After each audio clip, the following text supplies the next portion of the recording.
بسم اللہ الرحمن الرحیم۔ تمام تعریف حمد بزرگی اللہ سبحانہ و تعالیٰ کے لیے لائق و زیبا ہے، جو تنہا ساری عبادتوں کا مستحق ہے۔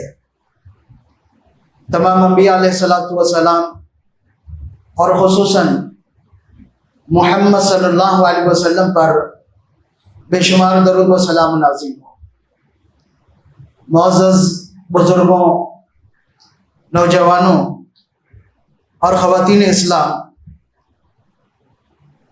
پچھلے چند خطبات میں ہم نے قیامت کی نشانیوں کے تعلق سے کچھ تفصیلات پیش کی تھی، اور ان نشانیوں کا تعلق تھا چھوٹی نشانیاں جو قیامت سے پہلے واقع ہوگی۔ اسی طریقے سے نبی کریم صلی اللہ علیہ وسلم نے بڑی نشانیوں کا بھی تذکرہ کیا، لیکن جہاں تک چھوٹی نشانیوں کا ذکر ہے تو ان کی تعداد بہت زیادہ ہے، جو نبی کریم صلی اللہ علیہ وسلم نے مختلف موقعوں پر بیان کیا۔ نبی محترم صلی اللہ علیہ وسلم قیامت کا تذکرہ کرتے ہوئے فرماتے ہیں کہ یقبض العلم وتکثر الزلازل، کہ قیامت سے پہلے اللہ تبارک و تعالی علم اٹھا لے گا اور زلزلوں کی کثرت ہو جائے گی۔ موجودہ حالات پر اگر ہم غور کریں تو یہ بات ہمیں سمجھ سے دور لگتی ہے کہ علم کیسے اٹھایا جائے، جبکہ علم کے ذرائع اور علم کی سہولتیں موجودہ زمانے میں پچھلے زمانوں کی بنسبت بہت زیادہ سہولتیں ہیں، لیکن نبی کریم صلی اللہ علیہ وسلم نے علم کا تذکرہ کیا اور فرمایا یقبض العلم، اللہ تبارک و تعالیٰ علم کو اٹھائے گا۔ علم کو اٹھانے کی ایک عام شکل آپ صلی اللہ علیہ وسلم نے بیان فرمائی کہ بقبض العلماء، اللہ تبارک و تعالیٰ کثرت سے علماء پر موت واقع کرے گا، علماء کی کثرت سے موت ہوگی اور یہ علم کے اٹھائے جانے کا ایک ذریعہ ہوگا۔ پھر اس کے بعد اگر ہم غور کریں یہ ذرائع کے ہونے کے باوجود علم کیسے اٹھے گا، تو نبی کریم صلی اللہ علیہ وسلم نے جہاں علم کے اٹھنے کا ذکر کیا تو صحابہ نے کہا کہ اللہ کے رسول، ہم قرآن پڑھتے ہیں، ہمارے بچوں کو قرآن پڑھائیں گے، وہ ان کے بچوں کو قرآن پڑھائیں گے، تو پھر علم کیسے اٹھے گا؟ تو نبی کریم صلی اللہ علیہ وسلم نے فرمایا کہ اے بندے، تو نے یہ غور نہیں کیا کہ اہل کتاب بھی خود کتاب کی تلاوت کرتے تھے، اپنے بچوں کو پڑھاتے تھے، ان کے بچوں نے ان کے بچوں کو پڑھایا، لیکن اس کے باوجود تورات اور انجیل اپنی اصل حالت پہ نہیں ہے۔ ویسے ہی اس امت میں بھی ہوگا، لوگ عمل کرنا چھوڑ دیں گے، اور عمل کرنا چھوڑنا یہ علم اٹھائے جانے کی طرف لے جاتا ہے۔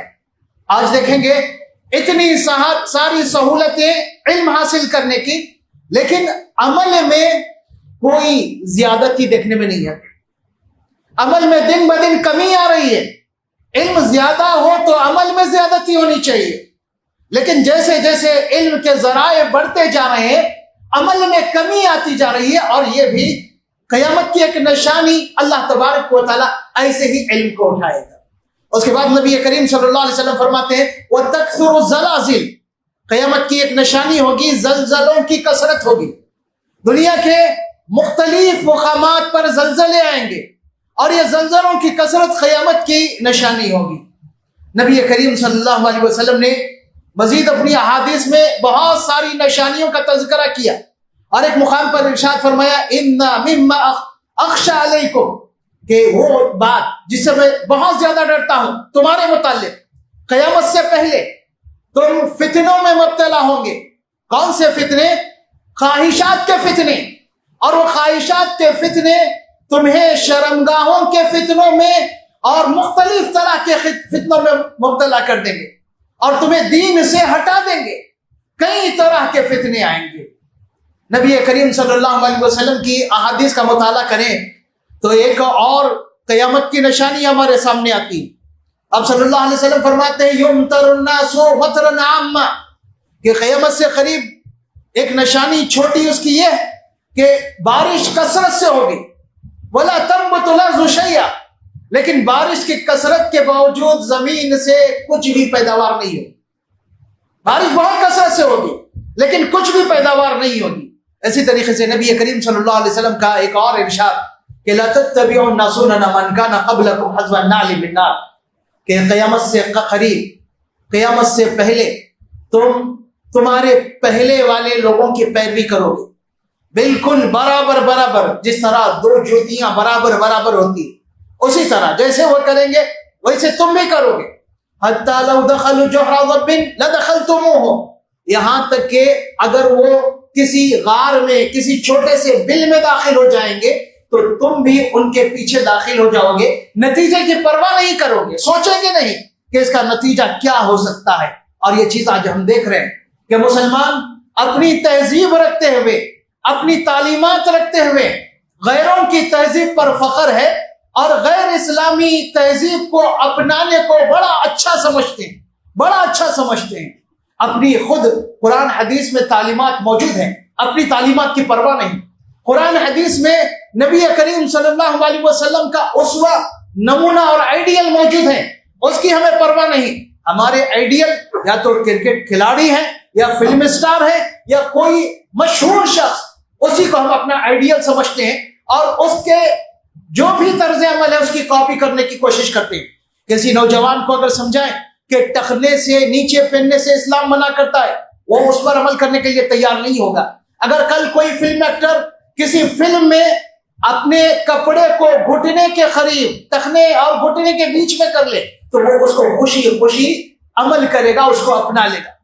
سنت بتائی جائے، نبی کریم صلی اللہ علیہ وسلم کی حدیث بتائی جائے، اس پر عمل کرنے میں اسے دلچسپی نہیں، لیکن کوئی فلم اسٹار یا کوئی ایسی شخصیت جو مشہور ہو اس کی کاپی کرنے کے لیے وہ پوری طرح تیار ہے۔ نبی کریم صلی اللہ علیہ وسلم کی احادیث میں مزید بہت ساری نشانیاں ملتی ہے اور ان چھوٹی نشانیوں کا خاتمہ ہوگا مہدی کے ظہور سے۔ اور نبی کریم صلی اللہ علیہ وسلم نے قیامت کا جب تذکرہ آپ کے سامنے کیا گیا، حذیفہ بن اسید الانصاری الغفاری رضی اللہ تعالیٰ عنہ کہتے ہیں کہ ہم بات چیت میں مصروف تھے، نبی کریم صلی اللہ علیہ وسلم ہمارے پاس آئے اور آ کر آپ نے کہا کہ کس چیز کا ذکر کر رہے ہو؟ تو صحابہ نے کہا کہ اللہ کے رسول ہم قیامت کا ذکر کر رہے ہیں کہ قیامت کب واقع ہوگی۔ کیوں؟ قیامت کے تعلق سے اللہ تبارک و تعالیٰ نے واضح کر دیا وَيَسْأَلُونَكَ عَنِ السَّاعَةِ أَيَّانَ مُرْسَاهَا، کہ نبی صلی اللہ علیہ وسلم لوگ آپ سے سوال کرتے ہیں کہ قیامت کب واقع ہوگی، کب آئے گی قیامت؟ تو اللہ تبارک و تعالیٰ فرماتا ہے فِيمَا أَنْتَ مِنْ ذِكْرَاهَا، اے نبی صلی اللہ علیہ وسلم اس کے واقع ہونے کا علم آپ کو بھی نہیں دیا گیا، کب واقع ہوگی اس کا علم آپ کو بھی نہیں دیا گیا، بلکہ اس علم کی انتہا اللہ رب العالمین کے پاس ہی ہے، وہی جانتا ہے کب قیامت واقع ہوگی۔ تو حذیفہ رضی اللہ تعالیٰ عنہ کہتے ہیں ہم نے کہا کہ اللہ کے رسول ہم قیامت سے متعلق گفتگو کر رہے ہیں، تو نبی کریم صلی اللہ علیہ وسلم نے فرمایا کہ لن تقوم الساعة حتى تروا قبلها 10 آیات، کہ دیکھو قیامت اس وقت تک قائم نہیں ہوگی جب تک کہ تم 10 نشانیوں کو نہ دیکھ لیں۔ قیامت سے پہلے 10 نشانیاں جب تک پوری نہیں ہوگی تب تک قیامت واقع نہیں ہوگی۔ نبی محترم صلی اللہ علیہ وسلم نے ان نشانیوں کا تذکرہ کیا اور فرمایا الدابۃ، نشانی ایک یہ ہوگی کہ ایک جانور نکلے گا جو لوگوں سے بات کرے گا، لوگوں سے بات کرے گا، والدخان، اسی طریقے سے دھواں نکلے گا۔ اور اس کے بعد نبی کریم صلی اللہ علیہ وسلم فرماتے ہیں والدجال، دجال بھی خروج کرے گا، دجال بھی نکلے گا، اور ان کی تفصیل انشاءاللہ ہم آئندہ خطبات میں بیان کریں گے۔ اس کے بعد نبی اکرم صلی اللہ علیہ وسلم نے مزید فرمایا وطلوع الشمس من مغربها، سورج مشرق کے بجائے مغرب سے نکلے گا، مغرب سے نکلے گا سورج۔ اور اس کے بعد ونزول عیسیٰ ابن مریم، عیسیٰ ابن مریم نازل کیے جائیں گے۔ اور اس کے بعد نبی اکرم صلی اللہ علیہ وسلم فرماتے ہیں یاجوج ماجوج، اللہ تبارک و تعالیٰ اسی وقت یاجوج ماجوج کو بھی ظاہر کرے گا اور ان کی تفصیل بھی آگے آئے گی۔ اس کے بعد نبی کریم صلی اللہ علیہ وسلم نے فرمایا کہ 3 اور نشانیاں ہوگی، اللہ تبارک و تعالیٰ لوگوں کو زمین میں دھسائے گا۔ یہ واقعہ ایک مشرق میں پیش آئے گا، ایک مغرب میں، اور تیسرا جزیرۃ العرب میں۔ اور پھر آخری نشانی آپ نے بیان فرمائی، نار تخرج من الیمن، کہ ایک آگ نکلے گی جو یمن سے شروع ہوگی اور وہ آگ لوگوں کو ہانک کر لے کر جائے گی۔ ان کی تفصیل آگے ہم بیان کریں گے۔ تو نبی کریم صلی اللہ علیہ وسلم نے اپنی اس ایک حدیث میں 10 نشانیوں کا تذکرہ کیا، اور یاد رہے یہ 10 قیامت کی بڑی نشانیاں ہیں، قیامت کی بڑی نشانیاں ہیں۔ اب سوال یہ ہے کیا ان کی ترتیب یہی ہے جو حدیث میں بیان کی گئی ہے؟ تو یاد رہے نبی کریم صلی اللہ علیہ وسلم نے یہاں پر ترتیب سے بیان نہیں کیا، بلکہ دیگر احادیث کو ہم دیکھتے ہیں تو یہ پتہ چلتا ہے کہ ان کی ترتیب کے بارے میں فیصلہ کرنا مشکل ہے، کیونکہ نبی کریم صلی اللہ علیہ وسلم کی احادیث ہم جب جوڑتے ہیں تو بہت ساری باتیں ہمارے سامنے آ جاتی ہے۔ اور ایک چیز ذہن میں رہے، نبی کریم صلی اللہ علیہ وسلم نے ارشاد فرمایا الآیات خضرات کنظام فی سلک، کہ قیامت کی یہ نشانیاں یہ موتیوں کی طرح ہے، دانوں کی طرح ہے جسے کسی دھاگے میں پرا دیا گیا ہو، جیسے مالا یا تسبیح ہوتی ہے، جب اس کو توڑ دیا جائے وہ ٹوٹ جائے تو پھر اس کے بعد دانے اور مالے سے وہ موتیاں ایک کے بعد ایک فوری نکلنے لگتی ہے۔ ویسے ہی یہ نشانیاں ہوگی، ایک نشانی ختم ہونے سے پہلے دوسری نشانی، وہ نشانی ختم ہونے سے اس کے بعد اور نشانی۔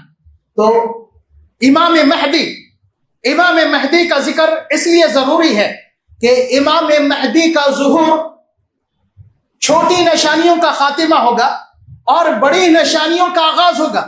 نبی کریم صلی اللہ علیہ وسلم نے جن 10 بڑی نشانیوں کا ذکر کیا اس میں امام مہدی کا ظہور کا ذکر نہیں ہے، لیکن احادیث سے ہمیں پتہ چلتا ہے کہ امام مہدی کا ظہور یہ خود ابتدا ہوگی بڑی نشانیوں کی، بڑی نشانیوں کے آنے کی ابتدا ہوگی۔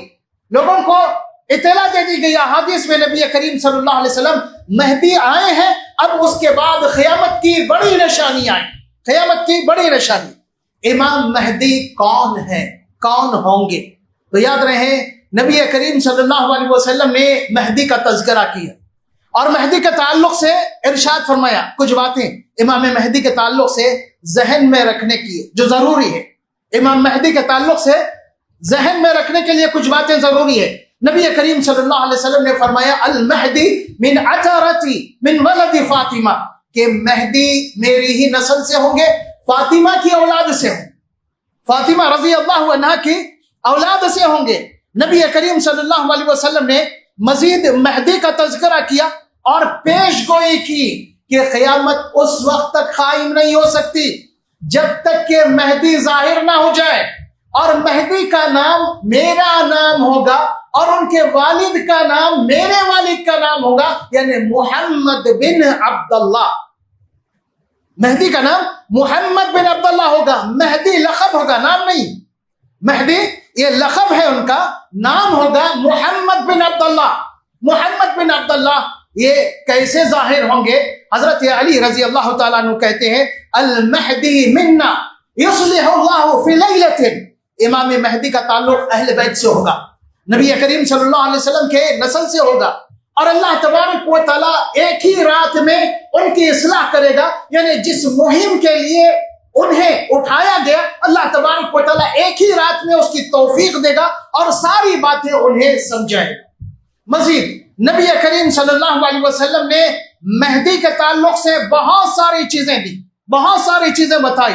اس کے بعد نبی کریم صلی اللہ علیہ وسلم کی احادیث سے ہمیں یہ بھی پتہ چلتا ہے کہ اس وقت دنیا ظلم و ستم سے بھر جائے گی، ظلم و ستم زیادہ ہو جائے گا اور لوگوں کے پاس سے انصاف ختم ہو جائے گا۔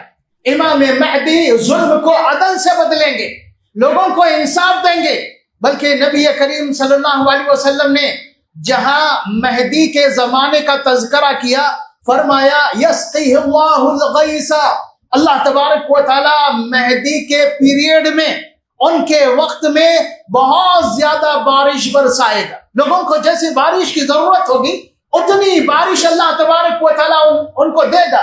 وہ تخرج الارض نباتها، اور زمین کی پیداوار بھی بہت اچھی آئے گی. اتنا ہی نہیں بلکہ نبی کریم صلی اللہ علیہ وسلم نے فرمایا وَيُعْتِ الْمَالَ صِحَاحًا، امام مہدی خود لوگوں کو مال تقسیم کریں گے بالکل انصاف اور مساوات کے ساتھ. ہر ایک کو دیں گے، ہر ایک کو دیں گے. امام مہدی مال کی اتنی زیادہ کثرت ہوگی، جیسے کہ ہم نے اس سے پہلے تذکرہ کیا تھا. نبی کریم صلی اللہ علیہ وسلم کی ایک پیش گوئی تھی کہ قیامت اس وقت تک قائم نہیں ہوگی جب تک کہ تم نہ دیکھو کہ ایک آدمی سونا یا چاندی لے کر نکلے زکوٰۃ کے طور پر اور ڈھونڈنے تلاش کرے کہ کوئی اسے قبول کرے. لیکن خوشحالی اتنی زیادہ ہوگی کوئی زکوٰۃ کا مستحق نہیں ملے گا، کوئی زکوٰۃ کا مستحق نہیں ملے گا. تو علماء نے دو دور بتائیں، ایک عمر ابن عبدالعزیز رحمۃ اللہ علیہ کا ایک مختصر دور، اور دوسرا یہ امام مہدی کا دور کہ اس وقت اتنی زیادہ خوشحالی ہوگی، اللہ تبارک و تعالیٰ اتنا نوازے گا کہ کوئی زکوٰۃ کا مستحق نہیں بچے گا. اس کے بعد نبی کریم صلی اللہ علیہ وسلم مزید فرماتے ہیں وَتَكْثُرُ الْمَوَاشِيَ، یہاں تک کہ جانوروں کی انتہائی کثرت ہو جائے، بہت زیادہ کثرت ہو جائے گی. وَتَعْظُمُ الْأُمَّةُ، اور امت محمدیہ بھی بہت زیادہ پھیلے گی پھولے گی، بہت زیادہ پھیلے گی پھولے گی. اب سوال یہ ہے کہ امام مہدی کتنا عرصہ زمین پر رہیں گے؟ تو امام مہدی خلافت قائم کرنے کے بعد، ان کی ذمہ داری ان کے ہاتھ میں لینے کے بعد، نبی کریم صلی اللہ علیہ وسلم کی احادیث سے ہمیں پتہ چلتا ہے کہ 7 سے 9 سال تک وہ اس دنیا میں رہیں گے، اس دنیا میں رہیں گے. اب امام مہدی کے تعلق سے ایک اور بات ذہن میں رہے کہ حضرت عیسیٰ علیہ السلام کا نزول امام مہدی کے زمانے میں ہی ہوگا، مہدی کے زمانے میں ہی. نبی کریم صلی اللہ علیہ وسلم کا فرمان لا تزال طائفة من امتی یقاتلون علی الحق ظاہرین، کہ میری امت کا ایک گروہ ہمیشہ اللہ کی راہ میں جدوجہد کرتا رہے گا، قتال کرے گا، اور وہ بالکل اللہ رب العالمین کی جانب سے مدد کیا جائے گا یہاں تک کہ قیامت قائم ہو جائے گی. اور آپ نے آگے تذکرہ کرتے ہوئے ارشاد فرمایا کہ فَيَنزِلُ فِيهِمْ عِيسَى ابْنُ مریم، عیسیٰ بن مریم کا نزول ہوگا، وہ اللہ تبارک و تعالیٰ نازل کرے گا. اور اس وقت نماز کا وقت ہو چکا ہوگا اور لوگ نماز کے انتظار میں ہوں گے. تو عیسیٰ علیہ السلام جب آئیں گے تو مہدی ان سے درخواست کریں گے کہ آپ ہمیں نماز پڑھائیے، آپ ہمیں نماز پڑھائیے. تو عیسیٰ علیہ السلام کہیں گے کہ نہیں، اللہ تبارک و تعالیٰ نے اس امت کو یہ تکریم اور یہ عزت بخشی ہے کہ اس میں بعض کو بعض کا امام بنایا ہے، آپ ہی پڑھائیے. امام مہدی کی امامت میں عیسیٰ علیہ السلام نماز ادا کریں گے. یہ چیز ذہن میں رہے. اب آگے ہم چل رہے ہیں. اللہ کے رسول صلی اللہ علیہ وسلم کی احادیث کے مطالعے سے ہمیں پتہ چلتا ہے کہ فتنے کئی طرح کی آئیں گے، کئی طرح کے. جیسے کہ نبی کریم صلی اللہ علیہ وسلم نے فرمایا تھا کہ قیامت سے پہلے میری امت میں 30 دجال کذاب پیدا ہوں گے. کون سے؟ ایسے لوگ دجالی صفت کے ہوں گے، انتہائی جھوٹے ہوں گے. یزعم کلہم انہ نبی، اور ہر ایک یہ دعویٰ کرے گا کہ میں نبی ہوں، میں نبی ہوں. ایسے بہت سارے لوگ آ چکے ہیں. خود نبی کریم صلی اللہ علیہ وسلم کے زمانے میں ایسے 4 لوگ ظاہر ہو چکے تھے، 4 لوگ ظاہر ہو چکے تھے. اس کے بعد زمانے قریب میں ہمیں ایک مشہور نام ملتا ہے غلام احمد قادیانی. غلام احمد قادیانی، تو یاد رکھیں غلام احمد قادیانی کے دعوے کی ابتدا بھی مہدویت سے ہوئی تھی. اس نے سب سے پہلے مہدی ہونے کا دعویٰ کیا تھا کہ میں مہدی ہوں، اور اس کے بعد آگے بڑھتے ہوئے نبوت کا دعویٰ. تو پہلا دعویٰ اس نے مہدی ہونے کا دعویٰ کیا. اور ایک رپورٹ ہم نے پڑھی تو تعجب ہوا کہ وہ رپورٹ 2000 سے پہلے کی ہے کہ صرف ملک ایران میں مہدی ہونے کا دعویٰ کرنے والے افراد کی تعداد ہزاروں میں، مہدی ہونے کے دعویٰ کرنے والے افراد کی تعداد ہزاروں میں ہے، ایسے ہزاروں لوگ. اور یاد رہے ہمارے شہر میں ایک باقاعدہ فرقہ مہدویہ کے نام سے ایک فرقہ مہدویہ کے نام سے، جن کی آبادی مشیر آباد اور چنچل گوڑے میں. فرقہ مہدویہ، ان کا نظریہ کیا ہے؟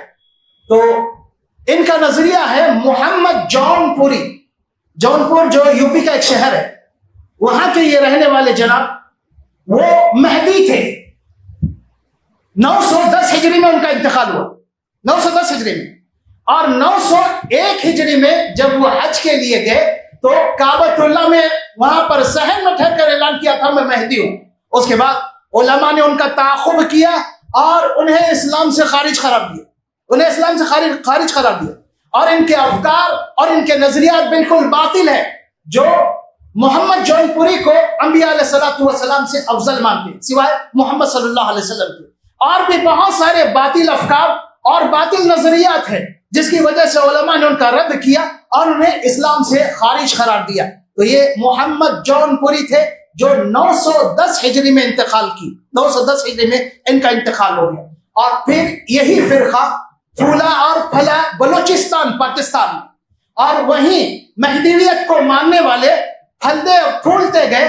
ان میں ایک اور شخص پیدا ہوا، محمد اٹکی. وہ آدمی بھی محمد جون پوری کی تعلیمات پر عمل کر رہا تھا، اور پھر 977 میں اس نے خود مہدی ہونے کا دعویٰ کیا، خود اس نے دعویٰ کر دیا کہ میں مہدی ہوں. اور پھر اس کے بعد اس نے اپنا الگ گروہ، اپنی الگ جماعت بنائی جو ذکری جماعت کے نام سے آج بھی معروف ہے. ذکری جماعت اس لیے انہیں کہا جاتا ہے کہ اسلام کے سارے شعائر، سارے اعمال کو وہ منسوخ مانتے ہیں. نماز، روزہ، حج یہ کچھ نہیں ہے، بلکہ صرف ذکر انسان کر لے اور ذکر میں مشغول رہے اسے نجات مل جائے گی، یہ ان کا عقیدہ. بلکہ کوہ مراد، وہاں بلوچستان کے ایک علاقے میں پہاڑ ہے کوہ مراد کے نام سے، وہاں جا کر ذکر کرنے کو وہ حج مانتے ہیں. تو اس طرح کے باطل افکار اور باطل نظریات والے لوگ آتے رہے اور دنیا نے ان کا خاتمہ دیکھ لیا. ہم نے جو احادیث بیان کی اس کو ذہن میں رکھنے سے مہدی کی پہچان آسانی سے ہو جاتی ہے. محمد جون پوری، ان کے والد کا نام تھا محمد یوسف، جبکہ نبی کریم صلی اللہ علیہ وسلم فرماتے ہیں کہ مہدی کا نام میرا نام اور اس کے والد کا نام میرے والد کے نام پر یعنی محمد بن عبداللہ ہوگا. جب اس شخص کو پتا چلا، یہ حدیث معلوم ہوئی، لوگوں نے پہچان بتائی، تو اپنے آپ کو مشہور کرنے سے پہلے، مزید مشہور کرنے سے پہلے اپنے والدین کا نام بدلا دیا. والد کا نام عبداللہ رکھا اور پھر والدہ کا نام آمینہ رکھا. اس کے بعد آگے چلے ہم. موجودہ زمانے میں بھی کئی طرح کے فتنے خاص کر مہدی کو لے کر بہت سارے لوگوں نے مہدویت کا دعویٰ کیا. اس دعوے کی وجہ کیا؟ مہدی ہونے کا دعویٰ، اس کی وجہ کیا ہے؟ اس کی وجہ ہے کہ یہ آسان ہے. کیسے آسان ہے؟ اگر کوئی نبوت کا دعویٰ کرا تو اس سے لوگ وحی کے تعلق سے پوچھیں گے تجھ پر کیا وحی نازل ہوئی، کون سی کتاب نازل کی گئی، اور پھر نبی کریم صلی اللہ علیہ وسلم کی واضح حدیث کہ میرے بعد کوئی نبی نہیں ہے تو نبی نہیں ہو سکتا. اس کو مشکلات کا سامنا کرنا پڑے گا اور اس کی دکان نہیں چل سکے. اس کے برخلاف مہدی کا دعویٰ لوگ ہمیشہ کرتے رہے کیونکہ یہ آسان ہے، یہ دعویٰ کرنا آسان ہے، اس لیے ہمیشہ اس طرح کے دعوے کرتے رہے، مہدی ہونے کے اور اس طرح کے دعوے کرتے رہے. ایک بات یاد رکھیں، قیامت کے قریب اس طرح کے فتنے اور آئیں گے اور ان میں اضافہ ہوتا جائے گا اور لوگ اس کا شکار ہوں گے. شکار کون ہوں گے؟ وہ جو دینی علم سے اپنے آپ کو دور رکھیں گے، دینی علم سے اپنے آپ کو دور رکھیں گے، علماء سے اپنے آپ کو دور کر لیں گے. کیوں؟ کوئی بھی مسئلہ ہو تو دینی علم کی روشنی میں اس کا حل تلاش نہیں کریں گے. کیوں؟ علماء سے دوری ہے. بلکہ احادیث کو دیکھنے سے ہمیں پتہ چلتا ہے کہ ماحول اس طرح بنا دیا جائے گا کہ لوگ علماء سے نفرت کرنے لگیں گے اور یہی علماء سے نفرت اور علماء سے دوری فتنوں میں پڑنے کا سبب بنے گی، آسانی سے فتنوں کا شکار ہوں گے. آپ کو پتا ہونا چاہیے کہ آج بھی ایک شخص مہدی ہونے کا دعویٰ کر رہا ہے. آج بھی آپ نے سنا ہوگا شکیل بن حنیف ایک شخص ہے جو دربھنگا بہار سے تعلق رکھتا ہے.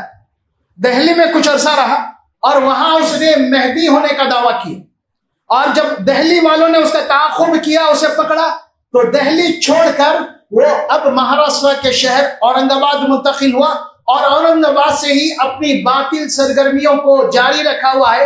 اور اس کے ایک مرید نے اس کام کے لیے اسے سینکڑوں ایکڑ زمین تحفے میں دے دی کہ تاکہ مضبوطی سے کام کرے، اور وہ لوگ اسی میں مشغول ہیں.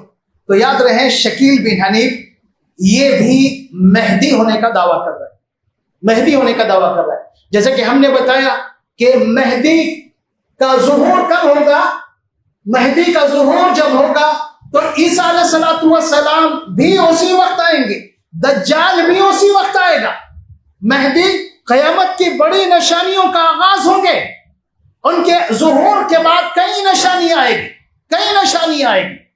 تو آپ دیکھیں گے جب انہیں یہ بتایا گیا کہ مہدی کا ظہور تو عیسیٰ علیہ السلام کے ظہور کے وقت ہوگا، یا عیسیٰ علیہ السلام کا ظہور مہدی کے زمانے میں ہوگا، اور پھر دجال اسی وقت آئے گا، اور نبی کریم صلی اللہ علیہ وسلم نے دجال کے تعلق سے واضح کیا کہ اس کے پیشانی پر کافر لکھا ہوگا۔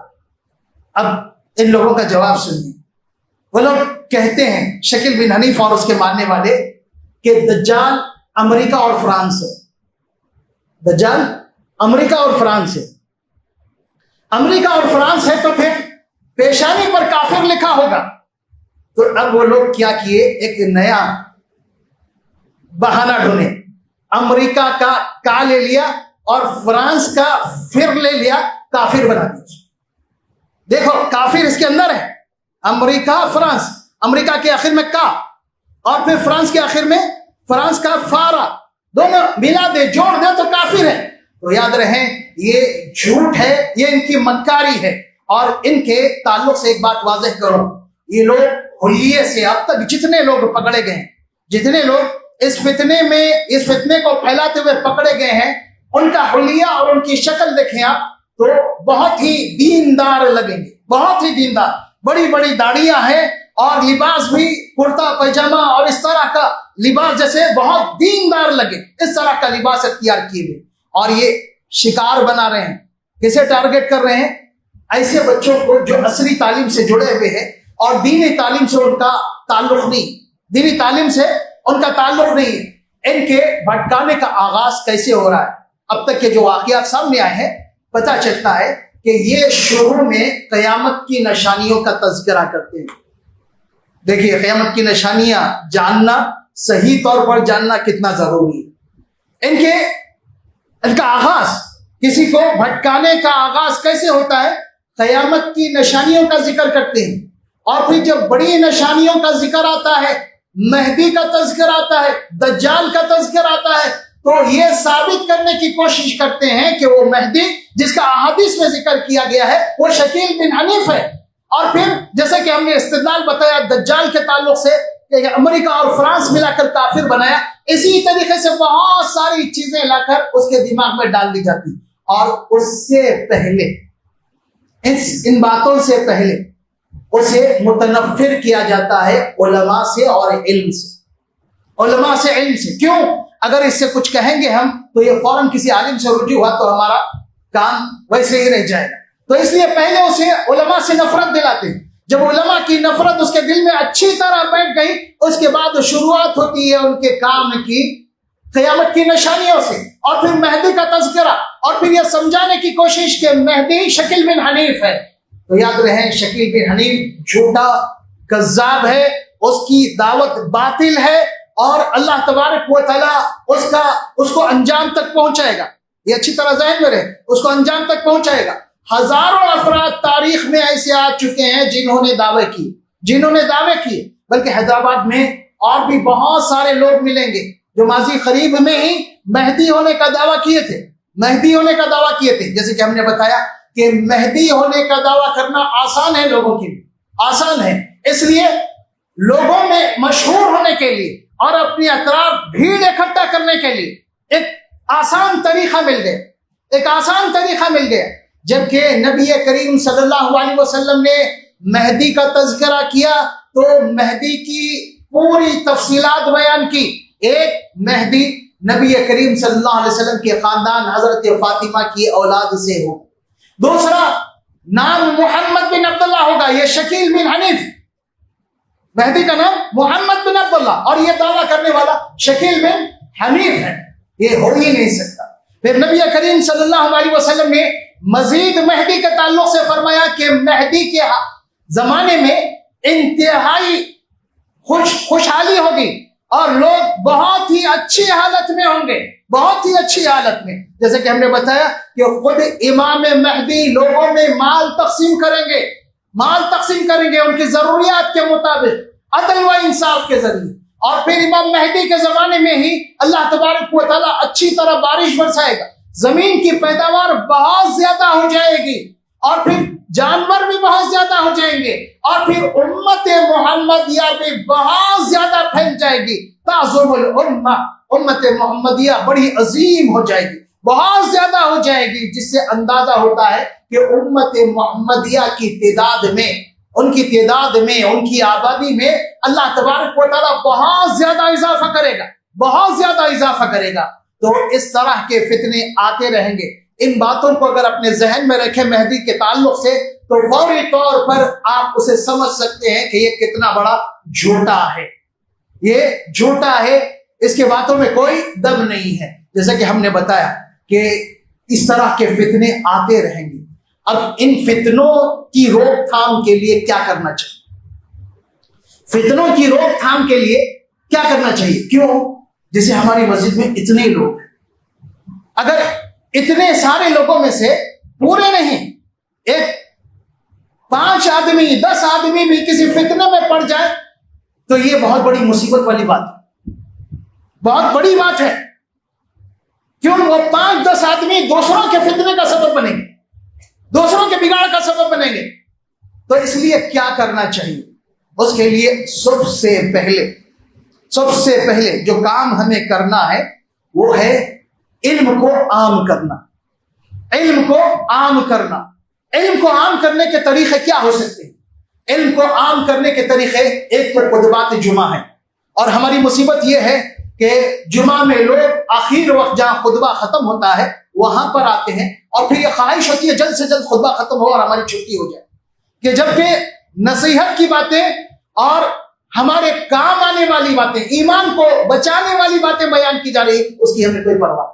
تو یہ نہیں ہونا چاہیے، کاہلی نہیں ہونا چاہیے. جمعہ میں اول وقت میں مسجد آیا کرے، اور نبی کریم صلی اللہ علیہ وسلم کی احادیث کے مطابق اول وقت میں مسجد آنے والوں کی آپ نے فضیلت بیان کی، اور فرمایا جب امام ممبر پر آ جاتا ہے تو فرشتے اپنا رجسٹر بند کر دیتے ہیں، فرشتے آنے والوں کو نوٹ کرتے ہیں، اور جیسے امام ممبر پر آ گیا فرشتے اپنا رجسٹر بند کر دیتے ہیں. اسی طریقے سے جمعہ کے علاوہ علمی حلقوں اور علمی محفلوں کا اہتمام کرنا پڑے گا، علمی حلقوں، علمی محفلوں کا اہتمام کرنا پڑے گا. ہماری اس مسجد میں اور دیگر مساجد میں کئی اجتماعات چلتے ہیں، ہفتہ واری اجتماعات ہوتے ہیں، خصوصی دروس ہوتے ہیں، لیکن دیکھنے میں آتا ہے کہ لوگوں کو صرف کوئی دلچسپی نہیں، جبکہ یہ اللہ تبارک و تعالیٰ کی جانب سے ایک نعمت سمجھنا چاہیے، اس کو ایک نعمت سمجھنا چاہیے، اور زیادہ سے زیادہ اپنا تعلق علم سے اور علماء سے جوڑ کر رکھنا چاہیے، زیادہ سے زیادہ. اور پھر اس کے بعد ایک خاص کام جہاں نوجوان لڑکوں اور مردوں میں کام کرنے کی ضرورت ہے، ان کی تربیت کی ضرورت ہے، وہی عورتوں میں، خواتین میں اور نوجوان لڑکیوں میں شعور اور آگاہی پیدا کرنے کی ضرورت ہے. کیوں؟ مرد کے مقابلے میں عورتیں جلدی فتنے میں پڑ جاتی ہیں، جلدی متاثر ہو جاتی ہیں، اور جتنے بھی باطل تنظیمیں، جتنے بھی اسلام دشمن جتنے بھی تنظیمیں ہیں، وہ سب سے پہلے عورتوں کو ہی نشانہ بناتے ہیں، عورتوں کو نشانہ. آج سوشل میڈیا دیکھیں، سوشل میڈیا ہر طرف، ہر چیز میں عورت کو آگے کیا جا رہا ہے. کیوں؟ وجہ کیا کہ اس کے ذریعے سے آسانی سے ہم بگاڑ پیدا کر سکتے ہیں. اس لیے نبی کریم صلی اللہ علیہ وسلم کا فرمان ہمیشہ ذہن میں رکھیں، ان الدنیا حلوۃ خضیرۃ وان اللہ مستخلفکم فیہا فینظر کیف تعملون. دنیا بڑی ہری بھری، بڑی خوشنما اور بہت میٹھی ہے، اللہ تبارک و تعالیٰ اس میں تمہیں آزمائے گا. کس چیز میں آزمائے گا؟ فینظر کیف تعملون، تمہارا عمل کیسے ہوگا اللہ تبارک و تعالیٰ دیکھے گا. اس کے بعد نبی کریم صلی اللہ علیہ وسلم نے خاص طور سے فرمایا فاتقوا الدنیا واتقوا النساء، کہ لوگوں دنیا سے بچو اور عورتوں کے فتنے سے بچو. کیوں؟ اس ذریعے سے بہت بڑا بگاڑ پیدا ہوگا، بہت بڑا بگاڑ. اس لیے عورتوں کی اصلاح کی جانب، ان کی دینی تعلیم و تربیت کی جانب زیادہ توجہ دینے کی ضرورت ہے، زیادہ توجہ دینے کی. اور ایک چیز یاد رہے عورت اگر دیندار بنے، اسلامی تعلیمات سے آراستہ ہو جائے تو بچوں کو آسانی سے وہ اسلامی تعلیمات منتقل کرے گی، اپنے سے بچوں میں منتقل کرے گی۔ ایسے کتنے علماء و محدثین گزرے ہیں جن کی تربیت ان کی ماں نے کی، ان کے والد کا بچپن میں انتقال ہو گیا۔ امام بخاری رحمۃ اللہ علیہ، صحیح بخاری کو قرآن کے بعد سب سے صحیح کتاب کہا جاتا ہے اور اس کا درجہ سب سے اونچا اور اعلیٰ ہے احادیث میں۔ امام بخاری کے والد کا انتقال بچپن میں ہی ہو، بچپن میں ہو۔ تربیت کس نے کی؟ ماں نے کی تربیت۔ امام بخاری کو امام بخاری کس نے بنایا؟ امام کس نے بنایا؟ امام المحدثین کس نے بنایا؟ ماں نے بنایا۔ ماں کی تربیت تھی جس کی وجہ سے اللہ تبارک و تعالیٰ نے انہیں قیامت تک آنے والے مسلمانوں کے لیے حدیث کے معاملے میں امام بنا، یہ امام المحدثین۔ تو یاد رہے عورتوں کی تربیت بہت ضروری ہے، اور عورتوں کی تربیت کے کئی طریقے ہو سکتے ہیں، بلکہ جتنے مساجد کے ذمہ داران ہیں ہر مسجد والوں کو چاہیے کہ اپنی مسجد سے جہاں مردوں کی تربیت کا کام کریں وہیں پر عورتوں کی تربیت پر بھی توجہ دیں، عورتوں کی تعلیم کے تعلق سے بھی سوچیں۔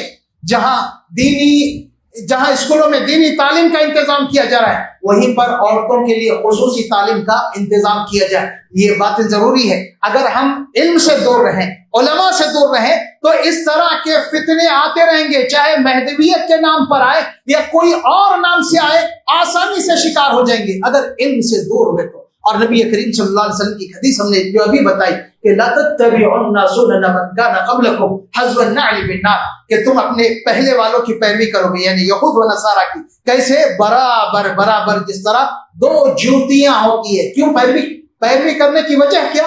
علم سے دوری، علم سے دوری، علم نہ ہونا۔ اس واسطے ان کو اپنے لیے آئیڈیل بنا لیا، اپنے لیے نمونہ بنا لیا اور انہی کے پیچھے چل پڑے۔